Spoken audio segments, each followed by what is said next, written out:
है कि मुझे RWA से ही ऑथेंटिक चीज़ें पता चलेंगी।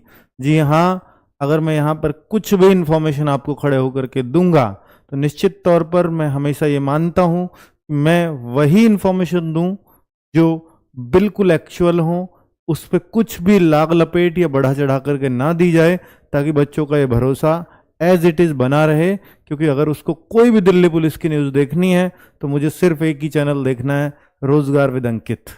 तो इतना भरोसा वो करता है इस चैनल के ऊपर, तो मेरी जिम्मेदारी बन जाती है कि मैं आपको कुछ भी रिसर्च करके लाऊं तो उसमें बहुत गहन रिसर्च होनी चाहिए, ताकि बच्चों पे कोई भी मिस इन्फॉर्मेशन ना जाए। बच्चे में तभी आप देखते होंगे कि कई बार बहुत देर से मेरी वीडियो आती है और मेरा उद्देश्य यही होता है कि भाई मैं बच्चों पे ऑथेंटिक इन्फॉर्मेशन पहुंचाऊं ताकि कोई गलती ना हो।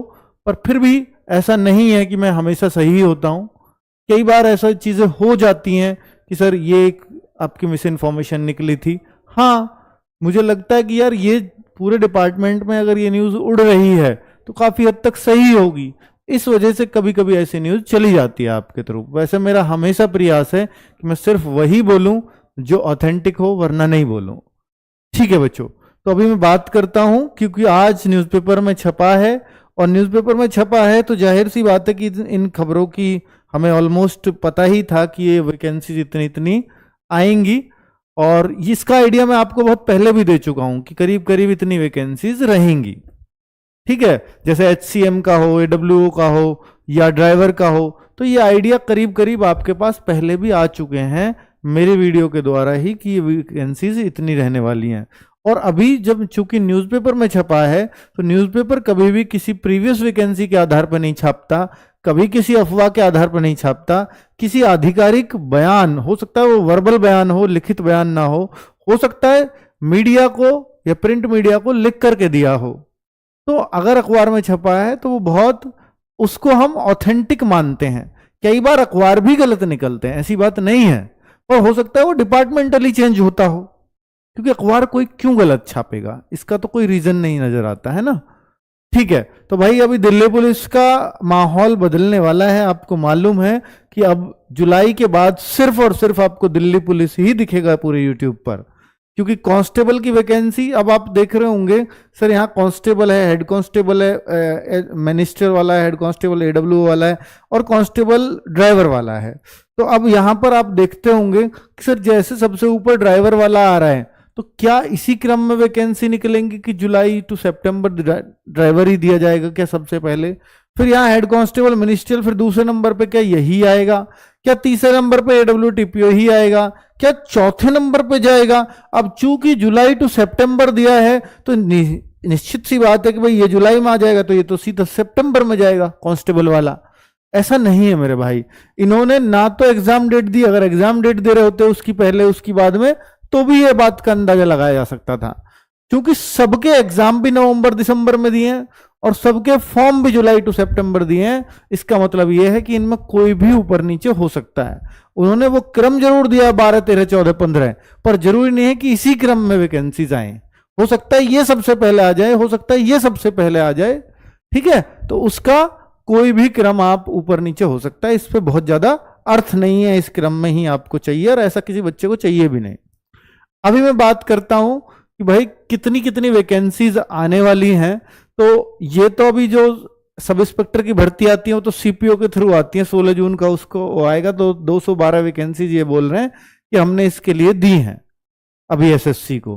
तो SSC को देने, मतलब SSC को पहले ही दे चुका होता है, दिल्ली पुलिस डिपार्टमेंट ही तो देगा कि हमें इतनी वैकेंसीज का नोटिफिकेशन चाहिए। भाई SSC क्या है? SSC है कि जो सेंट्रल गवर्नमेंट के एम्प्लॉइज हैं उनकी भर्ती करना SSC का काम है। SSC एक बोर्ड है, एक आयोग है जो इन भर्तियों को करता है। तो अगर सेंट्रल के बस की कोई अपनी संस्था नहीं है बनाने, पहले दिल्ली पुलिस खुद कराती थी, अब दिल्ली पुलिस चाहती है कि भाई हम एग्जाम अच्छे से नहीं करा पाएंगे क्योंकि हमें पूरा रिसोर्सेज इधर लगाने पड़ जाएंगे। तो फिर एक सेंट्रल का एक अलग तरीका है, सेंट्रल ने एक आयोग अलग से बनाया हुआ है, क्यों ना हम उसके थ्रू भर्ती कर लें। तो SSC को ही अब जो है दिल्ली पुलिस ने पूरा जिम्मा दे दिया है अपना हर भर्ती का। ठीक है, तो वही सब इंस्पेक्टर की भर्ती अगर 16 जून को आनी है तो ये हो सकता है डेटा 1-2 महीने पहले, 3 महीने पहले, 4 महीने पहले पहुंच जाता हो, क्योंकि एसएससी भी मांगना शुरू कर देती है लेटर लिख करके कि आप डेटा दीजिए कितनी वैकेंसी निकलवाना चाहते हैं। ऐसा तो है नहीं 16 जून को आएगा और ये 15 जून को मांगेंगे एसएससी वाले, ये तो नहीं होता ना। ठीक है, और ऐसे ही है हवलदार मिनिस्ट्रियल या हवलदार AWTPO, सिपाही ड्राइवर और सिपाही, इन सब का डेटा ये मांग चुके हैं क्योंकि ये भर्तियां एसएससी के थ्रू होनी है। तो भाई 404 वैकेंसीज मिनिस्ट्रियल को लिख करके एसएससी को लिख करके दी जा चुकी हैं दिल्ली पुलिस की तरफ से। 441 AWO की वैकेंसीज दिल्ली पुलिस की तरफ से दी जा चुकी हैं। 633 वैकेंसीज ड्राइवर के लिए दिल्ली पुलिस की तरफ से दी जा चुकी हैं एसएससी को, और 5293 वैकेंसीज सिपाही की दिल्ली पुलिस की तरफ से जा चुकी हैं एसएससी को नोटिफिकेशन निकालने के लिए, और 1020 वैकेंसीज ये एसएससी को बहुत पहले जा चुकी हैं, लेकिन एसएससी ने एमटीएस की वैकेंसीज को अपने कैलेंडर में जगह नहीं दी है। हो सकता है ये इस तरह का रीजन रखा हो कि एमटीएस की वैकेंसीज में इसको कहीं ना कहीं शामिल कर दिया जाए, पर दिल्ली पुलिस शायद इस बात पे नहीं मान रही हो कि एमटीएस में नहीं, इसकी एक सेपरेट भर्ती करो। पर क्यों एसएससी एक छोटी सी भर्ती पर एक बहुत बड़े फॉर्म और केवल एमटीएस के लिए 1000 वैकेंसीज के लिए एक पूरी भर्ती चलाए?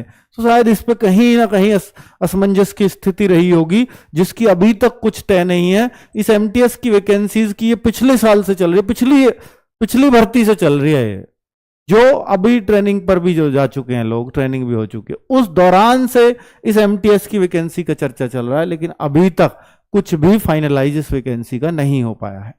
ठीक है, तो फिलहाल हम ऊपर की भर्तियों की बात करेंगे, और मैं फिलहाल सब इंस्पेक्टर की भी नहीं करूंगा, स्पेशली इन 4 भर्तियों की बात करने वाला हूं। तो अगर इन सबको मिलाएं तो करीब 8000 ये पद बैठते हैं, लेकिन अगर हम इन 4 को देखें तो ये करीब 7000 के आसपास पद हैं, हम उनकी बात करने वाले हैं। तो लाइसेंस, एक तो ये क्लैरिटी ले लो, अगर आप दिल्ली पुलिस कांस्टेबल की तैयारी कर रहे हैं तो लाइसेंस हर बच्चे को चाहिए होगा अगर आप मेल हैं। और लाइसेंस का इतना अफवाह उड़ा हुआ है दिल्ली के अंदर, दिल्ली पुलिस में, दिल्ली पुलिस मतलब लाइसेंस, ऐसा नहीं है। दिल्ली पुलिस में सिर्फ कांस्टेबल की वैकेंसी ऐसी है जहां लाइसेंस चाहिए।